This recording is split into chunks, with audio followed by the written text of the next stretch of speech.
Qush hayvonlarning qanini badaniga eqitib davolanish. Savol. Assalomu alaykum. Odatda ba'zi hayvonlarning tabiati issiq. Shunga ba'zi kishilarimiz ularning qanini put-qo'l og'riqlariga shifo deb qarab, bo'g'izlab badan sirtidan oqqizadi. Bu bo'lamdi bo'lmamdi? Javob. Va alaykum assalom va rahmatullohi va barakatuh.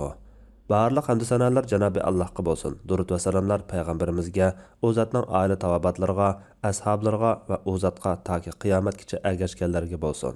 Olimlarning birdek ittifoqi bilan qonni yeb ichish odatdagi ixtiyoriy ahvolda harom bo'lib, hayotini saqlab qolishga majbur bo'lib qolganda halol. Imom Ibn Qudama aytadi: "Barliq olimlar o'zi o'lib qolgan hayvonning haromligida majburiy bo'lib qolganda uningdan yesa muboh bo'lganligida birdek ittifoqqa kelgan. Boshqa barliq harom qilingan narsalarmo shunga o'xshash." Haq Taala aytadi: "Ey iymon etganlar, biz sizlarni rizqlantirgan narsalarning paklaridan yanglar. Agar Allohga ibodat qiladigan bo'lsanglar, Allohga shukr qilinglar. Alloh sizlarga faqatla o'zi o'lib qolgan hayvonni, qonni, cho'chqa go'shini va Allohdan boshqasiga bo'g'izlangan hayvonni yeyishni harom qildi. Kimki ochliqdan majbur bo'lib qolib, ko'ngli xalab yoki chakdan oshmagan holda hayotini saqlab qolgudek yesa, uningga hech gunoh bo'lmaydi." Baqara surasi 172-173 oyatlar. Yana aytadi: "Kimki gunohni xalab emas, ochliqdan majbur bo'lib qolsa, uningga hech gunoh bo'lmaydi. Chunki Alloh intayin mag'firat qilg'uchidir, mehribondir." Maida surasi 3-oyat.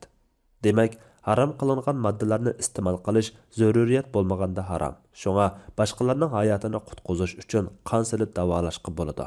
Hamda inson hayotini qutqizishdan boshqa odatdagi davolanishlarda qon bilan davolansa bo'lamdi degan masalada olimlarning qarashlari ikki xil. Birinchi qarashda qon va shuningga o'xshagan harom narsalarda davolanish harom, chunki uningda shifolik yo'q. Bularning dalili Ibn Mas'ud radhiyallohu anhu aroq haqida: "Alloh keslonlarning shifosini sizlarga harom qilgan narsalarda qilmagan" degan. Ikkinchi qarashda harom qilingan narsalarning o'rnida turadigan halol dori bo'lmasa, harom bilan davolanish halol bo'ladi. Bu qarash bo'yicha Imom Navaviy yuqori hadisga qarata mundaq tushuncha berdi: "Nejis narsalarning o'rnida turadigan pak dori bo'lmasa, andan uning bilan davolanish halol bo'ladi. Agar pak dori tepilsa, nejis bilan davolanish barliq olimlarning qarshida harom bo'ladi. Alloh sizlarning keslonlarning shifosini sizlarga harom qilgan narsalarda qilmagan" degan hadisni mushu ma'noda tushunamiz. Demak, u boshqa pak dori bor bo'lgan ahvolda harom, pakni topolmaganda harom emas. Imom Izzuddin ibn Abdussalam aytadi: "Nejis narsalarning o'rnida turadigan pak dori bo'lmasa, andan uning bilan davolanish halol bo'ladi. Chunki tan salomatlik va sog'lomlik foydasi nejis narsadan ner turish foydasidan cho'ngroq." Yuqorqi hukm qon va shuningga o'xshash nejis narsalarni yeb ichish haqida kelgan bo'lib, badanga eqitib ishlatishmi shuningga o'xshashmi? Harom moddalarni badanga eqitib davolanishga bo'lamdi. Ma'lumki, Rasululloh sallallohu alayhi vasallamning davrida qon oldirib davolanish bor edi. Rasululloh sallallohu alayhi vasallam qon oldirgan. Tavus rivoyat qiladi-ki, Ibn Abbas radhiyallohu anhuma payg'ambar sallallohu alayhi vasallam qon oldirib, qon elib qo'ygan kishiga ish haqqi bergan, burniga dori temitgan degan.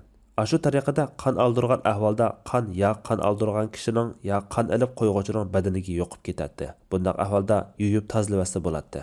Undaq bo'lgan ekan, qonni yeb ichib iste'mol qilish bilan badanga tekkizish farqliq ham badanga tekkizish yengil bo'lishi kerak. Imom Ibn Taymiya qon elib qo'yadigan kishining qo'li haqida mundaq degan: "Hamda uning qo'liga kelsak, agar uningda nijosat bo'lmasa, uning qo'li boshqa barliq musulmonlarning qo'liga o'xshash bo'lib, xuddi istinjo qilganda qo'l maynat bo'lib qolsa, orqadan yuyivasa zini bo'lmagandakla, qo'lini yuyivasa qon bilan shaltoq bo'lganining zini bo'lmaydi. Buningga asosan davolanish ehtiyoji uchun qush hayvonlarning qanini badaniga eqitib davolanishga bo'ladi. Keyin badanni pokiz yuyivasa bo'ladi. Allah eng to'g'risini bilguchidir. Fatvoda Dr. Abdul Aziz rahmatullah. Fatvolar majmuasi 1-tom, 172 nomerlik fatvo.